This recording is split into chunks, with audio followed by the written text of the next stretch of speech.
So I don't usually like to come on camera because I don't like how this camera makes me look. But it's Heka's 3rd birthday, or rebirthday. It's the anniversary of when they were created in doll form.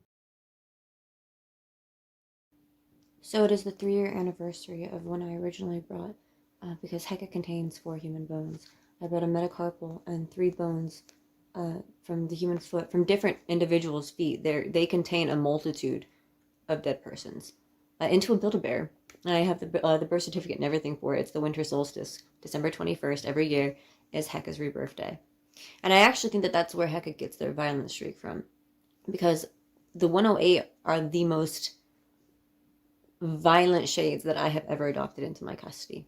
And there's an interesting story about the 108, how they became the 108. Because originally I'd actually purchased, I had ordered them in a set, and it was supposed to be approximately 100 of these feet bones. And before counting them, I had already started using them, started putting them to work. And I had taken, I couldn't remember if I had taken 3 or 4 out of the set, because I made my boyfriend a doll as well. We did a ritual together, and we took both of our dolls to the cemetery and did this ritual. But so I had made Heka, and I had made my boyfriend a doll. And I couldn't remember if I had taken 3 or 4 out from my boyfriend's doll, because in total Heka contains 4 bones, but 3 of them are from the what became the 108, and then one of them was from a separate person, and it was a finger bone. So I had to make a sigil for the 108. This was again before that they were called the 108, and I didn't know anything about the individuals other than the fact that they were super violent. So I thought, well, maybe I can count the remainder of the bones. Since I'm not sure if I took 3 or 4 out, I should have started with 100, and then I'll make a sigil out of the number. And I counted them, and I counted them multiple times because I couldn't believe the result that I got. And I even divided them into like piles and drew little tally marks, and it was 108 bones, 108 left. That was after I'd already taken 3 out for Heka and taken either 3 or 4 out for my boyfriend's doll Simpson, and there were 108 left when I had purchased 100. And 108 is like a religiously significant number, so that's how they became the 108. 108. The 108? The 108. So Heka contains bones from the 108, and I think that's why some of the experiences that I've had have been a little bit darker. Now, when I say that I've had dreams, I don't mean to downplay the importance, because I don't think that my dreams are normal dreams. I think that I've had plenty of confirmation that my dreams are visions, and I have psychic moments in them. And I had a dream once in which Heka was able to move around and talk.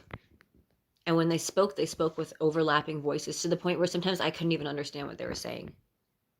And I remember there was one part where I said, like, say hello to my boyfriend, and they turned and they were like, hello. And there were like all these voices all at once.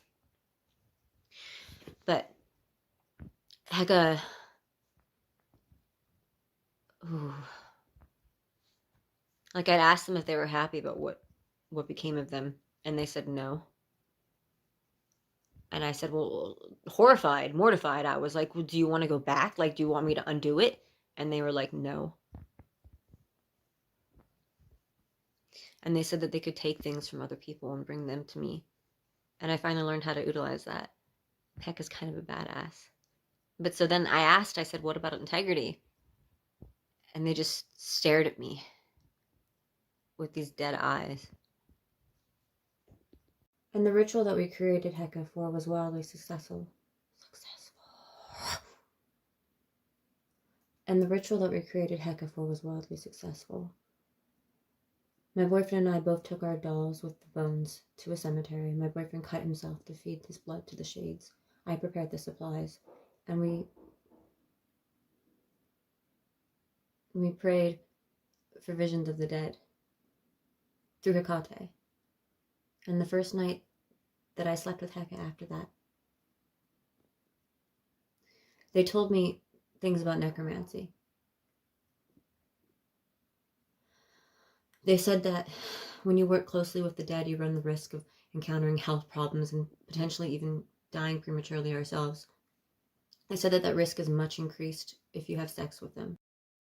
Yes, you can have sex with the dead.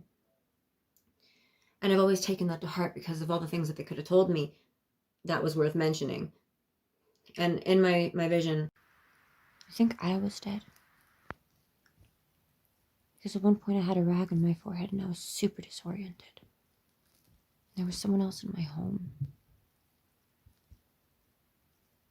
And birds, tons of birds, kept landing super close to me, and they were just staring, hyper fixated. And then, for no reason, Set came out of nowhere. Because he had nothing to do with the ritual. The ritual was to Hecate and with the dead. And I'd never worked with Set. I still don't. Yet. He said, I already gave you a calling. But you still haven't come to me. And I was kind of dumb about it. I was like, I must have missed it. If you could repeat it, it would mean a lot to me. Not really appreciating that when Set comes and says, I gave you a calling, that in and of itself is a calling. And it's just interesting because the more that I learn about myself, and I can't tell you everything. I could make a more convincing argument if I did. But I bury myself in layers and I have to protect my secrets. But before I knew about any of that, I had a vision once in which I was told that one of the 4 horsemen likes me. And they never specified which one, but I was given every reason to believe that it was war. All my life I've said, born on a military base, made for war. Which, by the way, yes, I was born on a military base during the hour of Mars, which is Marshall, the god of war. And that same night that I had the dream about the 4 horsemen, or one of the horsemen liking me, I had a separate dream in which there was war presented as a persona, like as an entity. So I've always believed that the which of the horsemen it was war. So anyway, we hope everyone has a nice solstice, and we'd love it if you could wish Heka a happy birthday.